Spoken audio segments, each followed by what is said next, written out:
Welcome to Live on Purpose Radio with Dr. Paul Jenkins, where you will hear inspiring stories of ordinary people doing extraordinary things.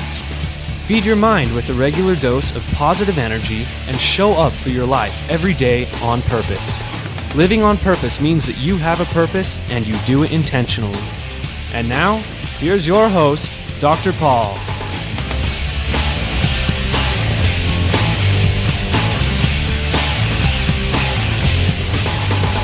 Hello, everybody. Welcome to Live on Purpose Radio. We are promoting pathological positivity today at Live on Purpose Radio. I have a phenomenal guest with me, and we'll start off by an introduction. This is Dr. Russ Gaede. How you doing today? I'm doing well, more commonly and affectionately known as Dr. Russ. That's right. I'm Dr. Paul, you're Dr. Russ. We're going to have some fun here today. Sounds great. Now, Russ, you are the executive director of the Life Enhancement Center. Yes. Where you spend your days enhancing life, basically. Definitely. In a positive manner. We use positive psychology, and that's what it's all about. Beautiful. That's why we get along. That's right. You're also a speaker, author. In fact, you just came back from a speaking engagement in the beautiful island country of Guam. Long flight, but well worth it. And it's still early spring, late winter here in Utah, and so I'm sure that you enjoyed a little break. 70, 80 degree weather, yes. Very nice. Back to the 30, 40 degree weather now. Yes. Well, we've got a little bit of winter left here. Snowing today. But, Russ, this is a podcast, so we don't know when people are even listening. And listeners, you might be listening at a time when the sun is shining brightly. It could be snowing. Who knows? That's the beauty of a podcast. Portable, on demand. You get it whenever you want. That's right. But when you and I are talking, that's the context. So, Russ, I have been intrigued with something you're working on. As you know, we share a passion for saving and enriching key relationships. Yes. And your business is built around this, but you've also published a book, and you've got another one on the way. Yep.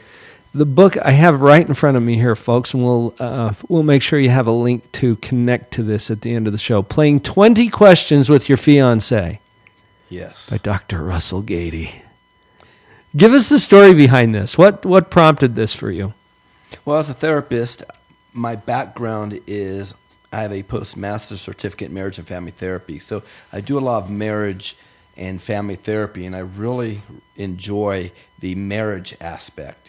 And as I've done therapy over the years, I started seeing a disturbing trend, and that was seeing people after 6-12 months of marriage in my office ready for divorce. Yeah. And wow. That was disturbing. I had another one just last week. Yeah. I think they've only been married, 3-4 months.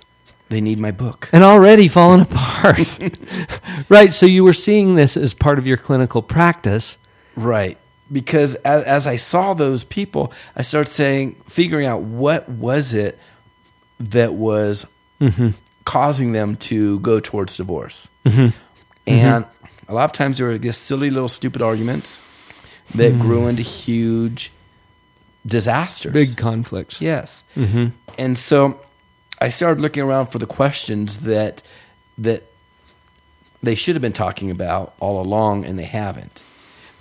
And you mean clear back into their dating and courtship years? Yes. Yep. Okay. Because, a lot of people say, money is the number one cause for divorce, or sex is the number one cause for divorce. And I agree and disagree. I think communication is the bedrock, and it's how we talk about these things, such as money and finances and intimacy, that lead them to divorce. And so that's why my first chapter, the question is, how is your communication? Taking a look at what it is that they do well and what is it that they can improve on. Because there's generally certain danger signs of communication. There's 4 of them. Okay. There's escalation, and that's when we're talking and we're escalating. Either voice or emotion or threatening. So you're talking about how the temperature goes up. Yes. And things start to get heated. Yes. Whether it started, innocently or in some innocuous way, the temperature's going up now, and you see That's right. that we're reaching a boiling point pretty soon. So that's what you mean by escalation. Escalation, yes. Got it. And it's also the one upping the other person. For instance, I guess I had a really rough day. Well, you think that was rough? You should have heard this. What happened to me? Well, you think that was bad. And the back and forth, escalating that way too. Yeah. Okay. Another one is invalidation. Not feeling validated from your partner. And a lot of these things, but we're so much in love that we overlook. And then we get married, and then we realize, oh, wow, he's a invalidator or she's an escalator. So you're saying these things typically exist in the communication patterns already. Yes. But then we notice them more after some kind of a commitment is made. When people go from dating into a marriage relationship, they start to notice it more because now the pink cloud is gone. That's right. Even my wife and I talk, and there's certain things that I do that she said, I didn't know you did that until we got married. Simple stuff, but no major deals. But we don't realize what's going on totally. Sure. So you've got escalation, invalidation. Negative interpretation. Oh, now you're speaking my language. I say something and you think the most negative thing you can. Yeah. For instance, the example I like to use is, let's go over and see my parents. Oh, not today, honey. It's like, what, you don't like my parents? You don't like my family? Yeah. It's like, no, I was just in the bathroom being sick. I don't want to get your family sick. Not a good time. Not a good time. Right, but you're talking about jumping to a negative interpretation or meaning that you assign to whatever it is that's being said. Yes. Yeah. I'm thinking about all of the examples. I had a couple not too long ago where, seriously, Russ, she saw everything that he did or said. And I know I might be exaggerating that, but maybe I'm not. Where everything that he did or said was evidence that he was unfaithful to her. Yes. You know what I'm talking about? Yes. That's not even possible. Right. But that's where she went. So that's what you're talking about with this negative interpretation of events or statements or whatever. Yes. Jump into those conclusions that sometimes after you look at them and step back and go, I thought that, you realize how off base it was. Right. It gets kind of interesting. Yeah. You said there were 4. The last one was withdrawal and avoidance. Okay. Now, we always think of withdrawal and avoidance as walking into the other room. But you can be in a conversation eye to eye, and you can see that person totally is checked out. Gone. Yeah. Yeah. It's like they're glazed over somehow. Yep. And we all have our favorite. We all use them. It's a matter of recognizing when we use them and how we use them. And being willing for your spouse to say, I think you're withdrawing right now. And being open to that kind of a communication. Yes. Yeah, and so that's the way that the book starts, because I'm so passionate, if you will, about communication and the importance of communication, because we all have problems. We all have conflict in our marriage. There's no perfect marriage. Right. Hate to burst everybody's bubble that's engaged right now. But I'm sure there's a lot of people out there. You're just trying to help inflate their bubble more substantially. Okay. Right? That's like, right. We'll put a positive spin on it somehow. You know what? As you introduce this, Russ, I'm thinking about communication and the role that it has in a relationship. It's huge. Yes. In fact, one of the main things that comes up in my office, and you've probably seen this as well, is communication. Right. Communication. And I've had some people say, we just don't communicate. Yes, you do. I don't believe that. Yeah.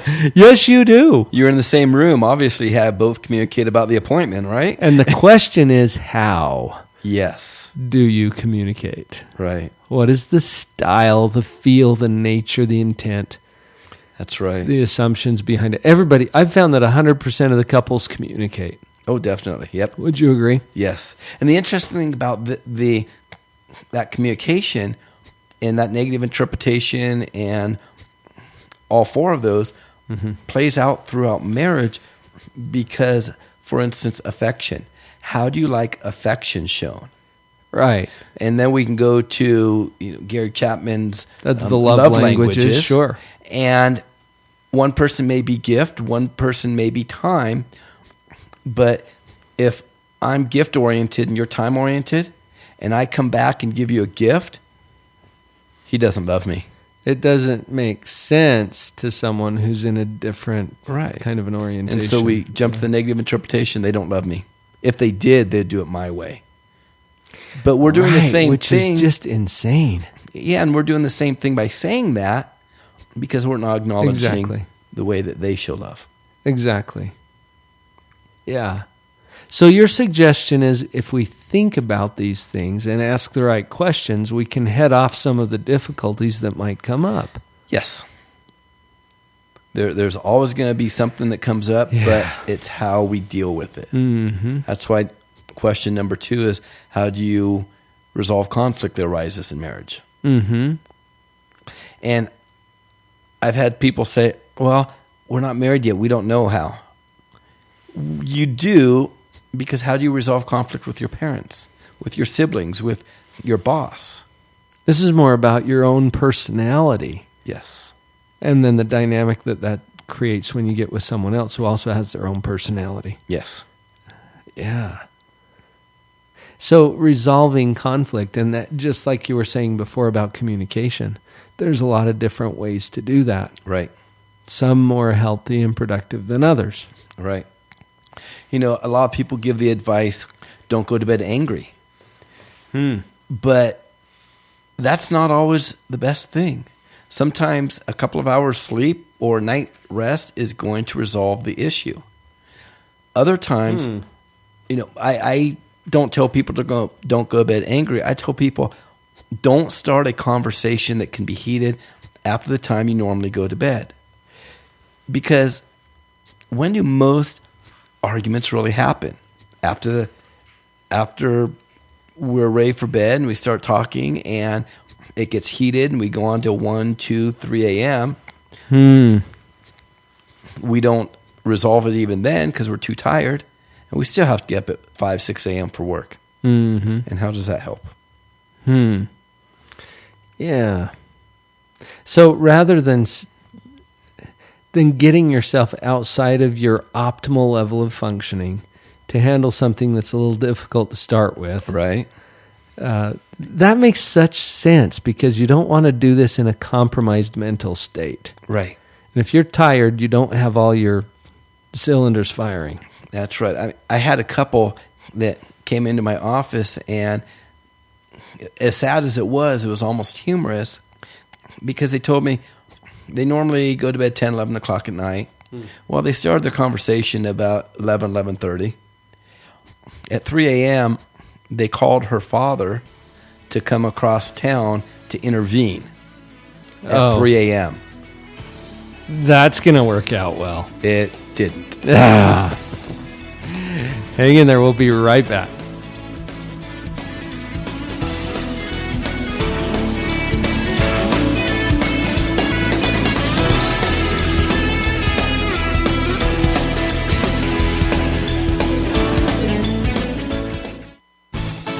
This is Kirk Weasler to tell you about morebetterbooks.com. Morebetterbooks.com is where you can find more better books for a more better life. Not only that, let me tell you about some of the very fun and cool select titles on morebetterbooks.com. You'll want to get a copy of The Dog Poop Initiative. This best-smelling book could change your life forever. It's certainly changed the lives of thousands of Boeing employees, as well as school teachers, parents, leaders across the United States and in Israel and in Germany. And you can get your own copy at morebetterbooks.com. Whoa, that's not all. What about The Cookie Thief? This classic tale told in a rhyming format, fully illustrated with very fun hidden messages. Pick up a copy now today on morebetterbooks.com. Other great titles there: Finding Your Pathway to Mastery, Beyond Illusions, Make It Great. These titles are only available on morebetterbooks.com. Go to morebetterbooks.com today and begin to have a more better life and live that life on purpose.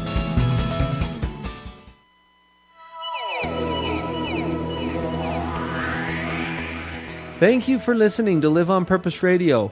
We're so glad to have you here.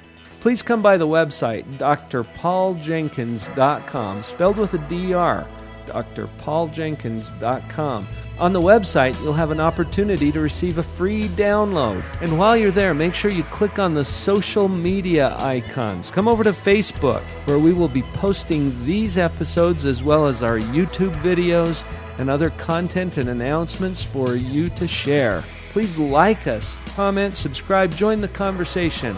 We're happy to have you with us here at Live on Purpose Radio. Let's all support each other to live on purpose. drpauljenkins.com. The first responsibility of a leader is to define reality. The last is to say thank you. In between, the leader is a servant. Max Dupree.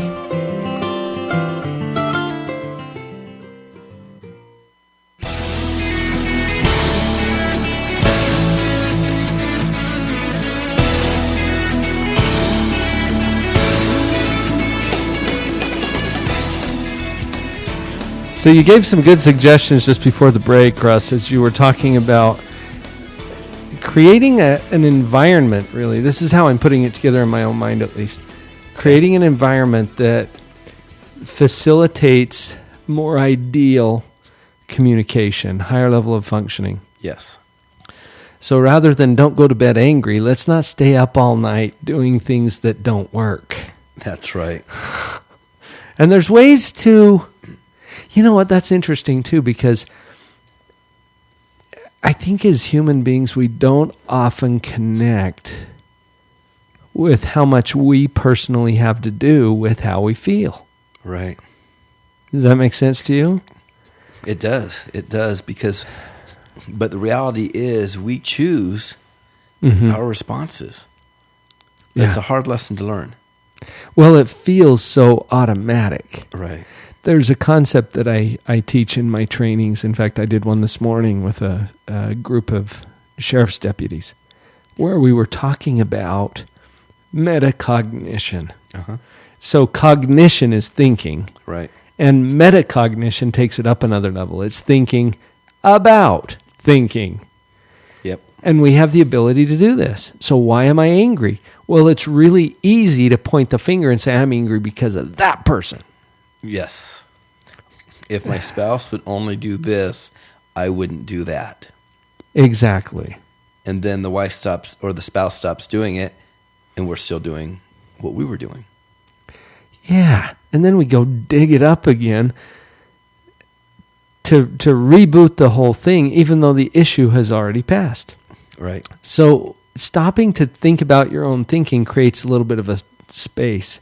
And in that space is where your choice exists. Uh-huh.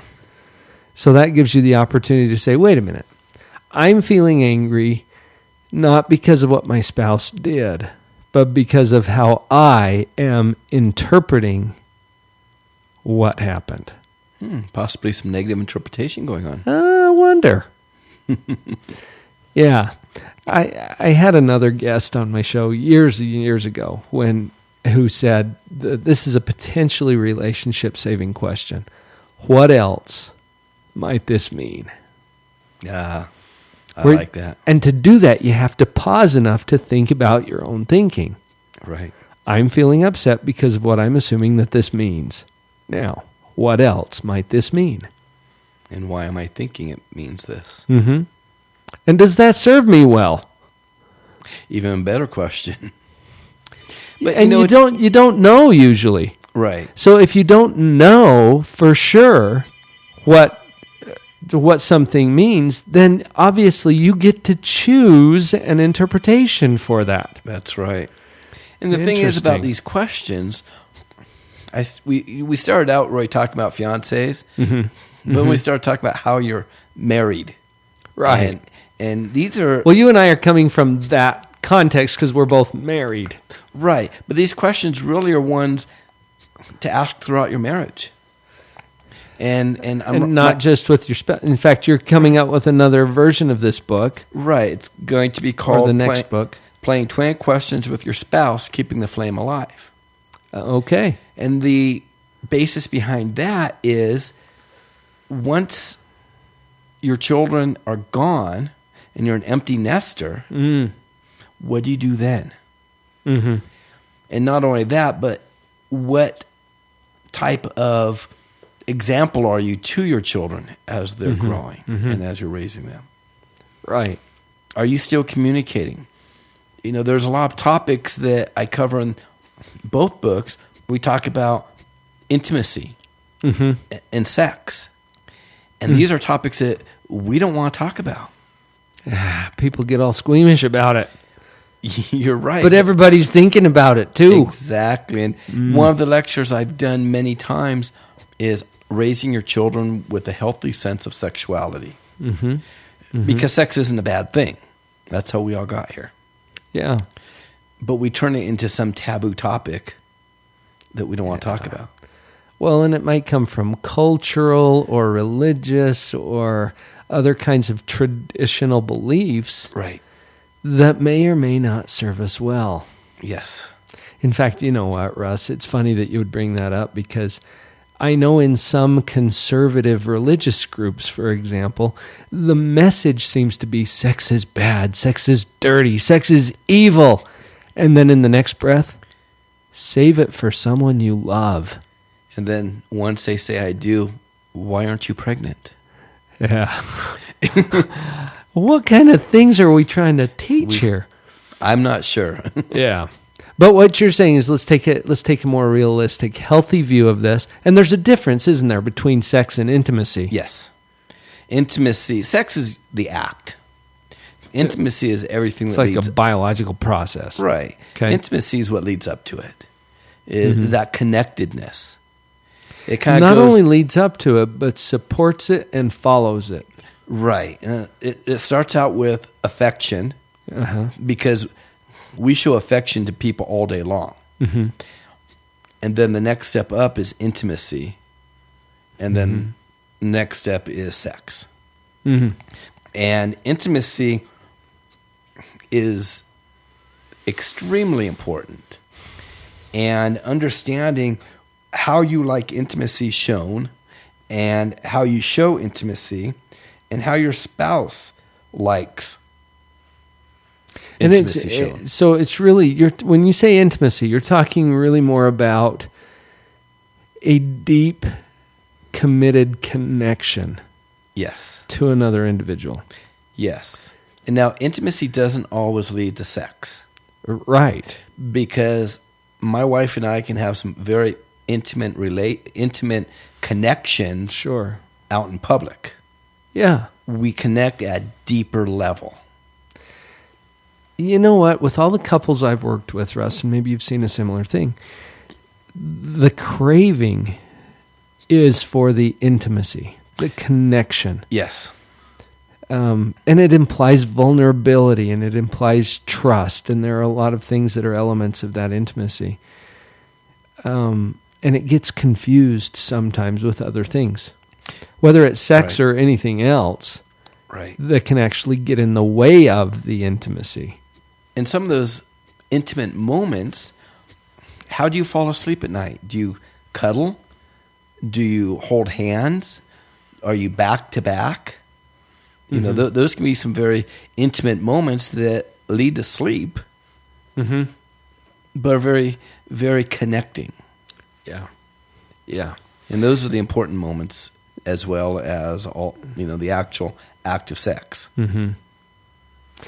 Interesting, isn't it, that some of these very fundamental topics can be very difficult for people to actually communicate about.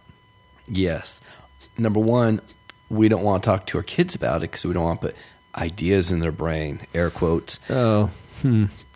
But I think a lot of the discomfort is we don't feel comfortable talking about it. Well, that's the key right there. And if we feel comfortable, it becomes easier, not easy, easier. Because you still have to dispel all the funny things your kids bring home and say, oh, I know how mom and dad get pregnant. It's like, wow, really? I have several children, and I didn't know that's how it worked. Yeah. Yeah, revelations from a 5-year-old, right? Yes. Or a 12-year-old or older. So part of the purpose for your book is to create an opportunity for couples to talk about this stuff. Yes. You hand the questions to them. Here's the 20 questions. Yep. In fact, you've structured your book around those. But it's not like any other 101 questions to ask your spouse. It's not like those, because a lot of those books are 10 questions per page. Well, really, do I care what your favorite color is compared to how are we going to resolve conflict? And so I have the question, and then I have a short chapter, 5-6 pages, and then I list a couple activities, and then some pages that you can answer the question. For him to answer, for her to answer, and for him to answer it together. And so I've designed a book that you can get in the car for a date. On the way to dinner, she can read a chapter while he drives, or vice versa. Talk about it over dinner. Write down your responses. And boom, you've got one issue that you've answered. Because really, how many guys can sit down before they get married, or even after they get married, and answer, let alone ask, 1,001 questions about your spouse? That takes time. Give it a few years so you can answer all those. So the outcome, if a couple were to take this seriously and take it on, do some of the exercises that you've suggested, for example, have the conversations, what would be the outcome if they were to actually engage in that process? The outcome would be a stronger, healthier marriage where they're able to resolve issues, talk about issues, and not be afraid to approach each other. And you wouldn't have to call your father-in-law at 3 a.m. to resolve to come and mediate a crisis. Right. And the questions here, so even though you've written this book to engaged couples, that's your audience specifically, engaged couples. Yes. The questions are relevant also to married people. Yes. And taking those same questions and integrating them into your marriage and having those conversations would have a similar outcome. It would. And hopefully people buy the book and read it as they're getting married or soon thereafter and use it as a springboard throughout marriage. Some of the questions are going to be the same as far as my next book with couples, but they're from a totally different approach and how they're a different context on it. So, and a lot of the questions are going to be different too. So our married listeners can benefit from the current book. This is called Playing 20 Questions with Your Fiance by Dr. Russ Gaede, PsyD.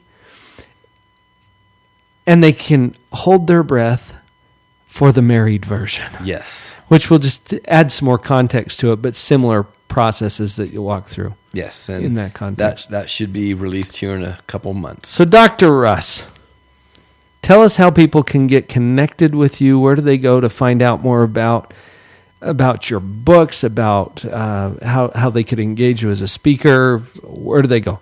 They can go to drrussspeaks.com.